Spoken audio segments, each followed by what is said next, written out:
हाय there, ये MGT 503 principles of management की short lecture series का 12th लेसन है।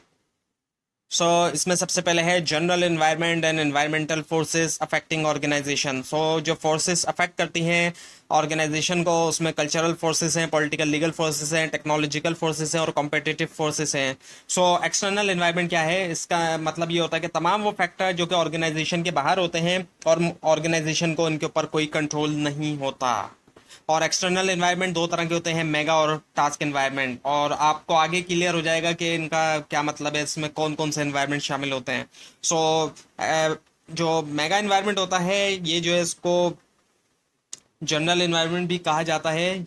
ये अफेक्ट करता है कंपनी को, रिफ्लेक्ट करता है कंडीशंस और ट्रेंड सोसाइटी के अंदर जहाँ पर एक ऑर्गेनाइजेशन जो है वो ऑपरेट करती है। टास्क एनवायरनमेंट क्या है, जो कि अफेक्ट करता है ऑर्गेनाइजेशन की एफिशिएंसी को। टास्क एनवायरनमेंट जो है वो चीज़ें होती हैं जो कि क्लोज होती हैं ऑर्गेनाइजेशन को और उसको बहुत ज़्यादा अफेक्ट करती हैं। आपके सामने यहाँ यही चीज़ दिखाई जा रही है। जो टास्क एनवायरनमेंट है उसमें supplier, customer, competitor, public pressure group है। और जो मेगा एनवायरनमेंट है उसमें economic, global, political, legal, political, socio cultural, technological और डेमोग्राफिक ये शामिल है। और इसी चीज़ को यहाँ पे दिखाया जा रहा है मेगा एनवायरनमेंट के अंदर। मेगा एनवायरनमेंट के जो एलिमेंट्स हैं उसमें टेक्नोलॉजिकल एलिमेंट है जो कि रिलेटेड है टेक्नोलॉजी से, क्योंकि टेक्नोलॉजी का इस्तेमाल किया जाता है बिजनेस के अंदर। सो करंट स्टेट क्या है नॉलेज की regarding production of products and services. और इसके अलावा इकोनॉमिक एलिमेंट है। सिस्टम है ये प्रोड्यूस करने का, डिस्ट्रीब्यूट करने का और कंज्यूम करने का वेल्थ को। और उसके बाद है legal political element. Legal and political element की अगर बात की जाए, इसमें लीगल और गवर्नमेंट सिस्टम आ जाता है इसके अंदर। और फिर आ जाता है socio cultural element. Socio cultural element क्या है, एक जोग्राफिक एरिया का एटीट्यूड्स, वैल्यूज, नॉर्म्स, बिलीव्स और बिहेवियर। क्योंकि हर एक जोग्राफिक एरिया की ये तमाम चीज़ें, attitude, values, norm, beliefs, behaviour, ये जो है सारी बातें डिफरेंट होती हैं। उसके बाद आया था इंटरनेशनल एलिमेंट। इंटरनेशनल एलिमेंट क्या है, डेवलपमेंट जो होती है कंट्री से बाहर दूसरे कंट्री के अंदर, और उसका जो है जारी बात है पोटेंशियली इन्फ्लुएंस होता है ऑर्गेनाइजेशन के ऊपर। फॉर एग्जांपल, जैसे कि बाहर किसी कंट्री के अंदर एक मशीनरी नहीं आती है, तो उससे जारी बात है जो ऑर्गेनाइजेशन है वहाँ पे जो मशीनरी है, जारी बात है पुरानी मॉडल की है, तो उसके ऊपर भी जारी बात है कि इन्फ्लुएंस आएगा। नाउ दी टास्क एनवायरनमेंट, जिसके अंदर शामिल है competitors, customer, clients, suppliers, public pressure group, employment, market और government and regulation. Task environment के एलिमेंट्स को देखते हैं। कस्टमर और क्लाइंट्स होते हैं। ये जाहिर बात है वो इंडिविजुअल्स और ऑर्गेनाइजेशन होती हैं जो परचेज करती हैं प्रोडक्ट्स या सर्विसेज को। कॉम्पिटिटर्स होते हैं जो कि ऑफर करते हैं राइवल प्रोडक्ट्स या सर्विसेज। ऐसे ही प्रोडक्ट या सर्विसेज जाहिर बात है जो कंपनी ऑफर कर रही है उस जैसी प्रोडक्ट सर्विसेज ये भी ऑफर कर रहे होते हैं, राइवल प्रोडक्ट्स होती हैं वो। और सप्लायर होते हैं जो कि जाहिर बात है सप्लाई करते हैं रिसोर्सेस ऑर्गेनाइजेशन को।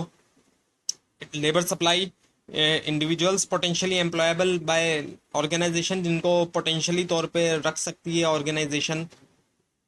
और गवर्नमेंट एजेंसीज होती हैं जो सर्विसेज प्रोवाइड करती हैं और मॉनिटरिंग करती हैं कि लॉज और रेगुलेशन की लोकल, स्टेट, रीजनल और नेशनल लेवल्स के ऊपर। कॉम्पिटिटिव फोर्सेस जो होती हैं टास्क एनवायरनमेंट में, उसमें दरमियान में राइवलरी होती है among existing firms in the industry. Industry के अंदर जो एग्जिस्टिंग फर्म्स होती हैं उनके दरमियान राइवलरी चल रही होती है। एक तरफ थ्रेट होता है न्यू कॉम्पिटिटर्स का, जो नए कॉम्पिटिटर्स हैं जाहिर बात है उनका थ्रेट रहता है। और सब्सटीट्यूट जो प्रोडक्ट्स होती हैं या गुड्स एंड सर्विसेज जो होती हैं उनका भी थ्रेट होता है, यानी कि मुतबादिल जो होता है। और सप्लायर्स जो होते हैं उनकी बार्गेनिंग पावर होती है और बायर्स की भी बार्गेनिंग पावर होती है। नेचर ऑफ ऑर्गेनाइजेशनल कल्चर, अब हर ऑर्गेनाइजेशन का जो है वो कल्चर होता है। कल्चर जो है वो क्या है, सिस्टम है शेयर्ड मीनिंग का और बिलीफ का, जो कि ऑर्गेनाइजेशनल मेंबर के पास होता है। कल्चर का जो वो इफेक्ट होता है कंपनी के कल्चर के ऊपर और प्रोडक्शन के ऊपर। और ये जो है वर्क करता है as a glue in organisation में, एक तरह से ग्लू का काम करता है, तमाम हिस्सों को एक तरह से जोड़े रखता है। ऑर्गेनाइजेशन कल्चर क्या है, आपको पीछे भी बताया गया था। कल्चर जो है वो कलेक्शन है वैल्यूज़ का, एक्सपेक्टेशन का, प्रैक्टिसेस का, जो कि गाइड करता है और इन्फॉर्म करता है एक्शन जो है तमाम टीम मेंबर्स के। सो सोर्सेस ऑफ कल्चर, कल्चर जो है वो sources of the source of culture usually reflect करता है मिशन और विजन जो है फाउंडर की इमेज, फाउंडर की इमेज का, और किस तरीके से एम्प्लॉयज जो है वो कल्चर जो है वो सीखते हैं, स्टोरीज के जरिए सीखते हैं, किसी सिग्निफिकेंट इवेंट या लोगों के बारे में, रिचुअल्स से सीखते हैं, यानी कि रेपिटेशन ऑफ एनी एक्टिविटी, और मटेरियल सिंबल्स, इससे भी सीखते हैं। मटेरियल सिंबल से मुराद जो एक्सेप्टेबल अटायर है, यानी कि जो एक्सेप्टेबल ड्रेस है ऑर्गेनाइजेशन का वो, और जो भी उसका फर्नीचर वगैरह है, ऑफिस साइज है, ये चीज़ें आ जाती हैं उसके अंदर। और इसके अलावा लैंग्वेज, जो लोग होते हैं ऑर्गेनाइजेशन के अंदर उनके अपने वर्ड्स होते हैं, अपने जार्गन्स होते हैं, उन्होंने अपने कुछ वर्ड्स बनाए होते हैं जिनका वो इस्तेमाल कर रहे होते हैं। तो ये तमाम चीज़ें होती हैं जहाँ से एम्प्लॉयज़ कल्चर सीखते हैं।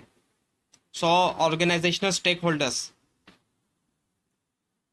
होल्डर्स वो लोग होते हैं जो कि इंटरेस्टेड होते हैं कंपनी की, ऑर्गेनाइजेशन की सक्सेस और ग्रोथ के अंदर। सो इसके अंदर एम्प्लॉयज़ शामिल हैं, कस्टमर शामिल है, social and political action group है, कॉम्पिटिटर्स है, ट्रेड एंड इंडस्ट्री एसोसिएशन है, गवर्नमेंट है, मीडिया है, सप्लायर है, कम्युनिटीज़ है, शेयर होल्डर है, यूनियंस है, एम्प्लॉयज़ है, ये आ जाते हैं। सो स्टेक होल्डर्स की अगर हम बात करें, ऑनर और इन्वेस्टर की, सो ये किस बारे में कंसर्न होते हैं, इनको किस चीज़ में इंटरेस्ट होता है, फाइनेंशियल साउंडनेस के ऊपर, कंपनी जो है वो फाइनेंशियली साउंड है, फाइनेंश यानी कि उसके पास फाइनेंशियल रिसोर्सेज हैं, एक तो ये चीज़, और दूसरी है consistency in meeting share holder expectation. Consistently यानी कि लगातार जो है शेयर होल्डर की जो एक्सपेक्टेशन है उसके मुताबिक है, उस पर पूरी उतर रही है कंपनी या नहीं। सस्टेन प्रॉफिटेबिलिटी है, और एवरेज रिटर्न ऑन एसेट्स, और उसके अलावा timely and accurate disclosure of financial information, यानी कि वक्त पे और बिल्कुल सही तरह से डिस्क्लोज करते हैं, वो शो करते हैं फाइनेंशियल इन्फॉर्मेशन को। ये तमाम चीज़ें देखते हैं ऑनर्स और इन्वेस्टर्स।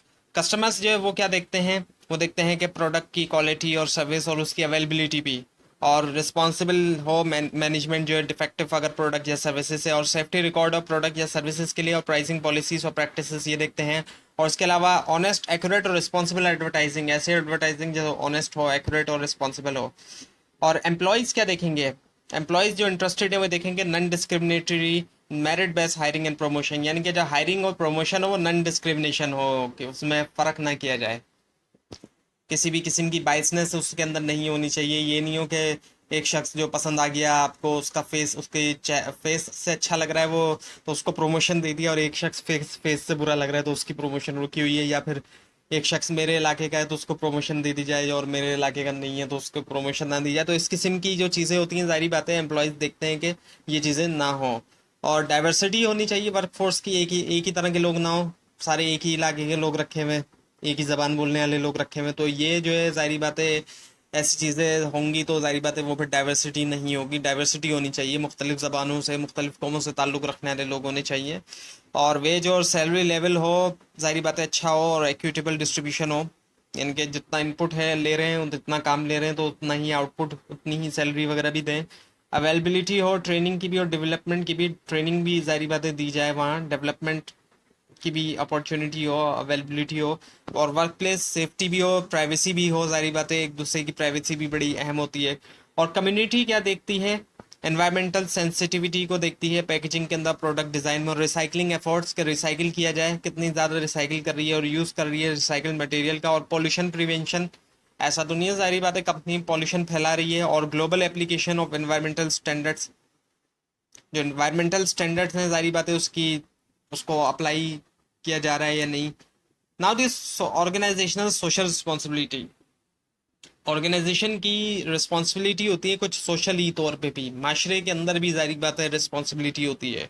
ऐसा नहीं है कि कोई भी ऑर्गेनाइजेशन अपना कारोबार करे और वो सोसाइटी को जो है वो नुकसान पहुंचाए, ऐसा नहीं है। सो ऑर्गेनाइजेशनल सोशल रिस्पॉन्सिबिलिटी क्या है कि ऑब्लिगेशन है ऑर्गेनाइजेशंस के ऊपर कि वो ऐसे एक्शन लें जिसके ज़रिए प्रोटेक्ट किया जाए और इम्प्रूव किया जाए सोसाइटी की वेलफेयर को एज अ होल, पूरी की पूरी सोसाइटी की वेलफेयर की। ये नहीं कि जिस इलाके में हो सिर्फ उस इलाके में नहीं, पूरी की पूरी सोसाइटी की वेलफेयर और साथ में जो है ज़ाहिर बात है ऑर्गेनाइजेशनल जो इंटरेस्ट है उसको भी सपोर्ट करें, जो अपना ज़ाती उनका मफाद है उसको भी देखें, लेकिन साथ में ज़ाती मफाद के साथ अपने सोसाइटी को भी देखें।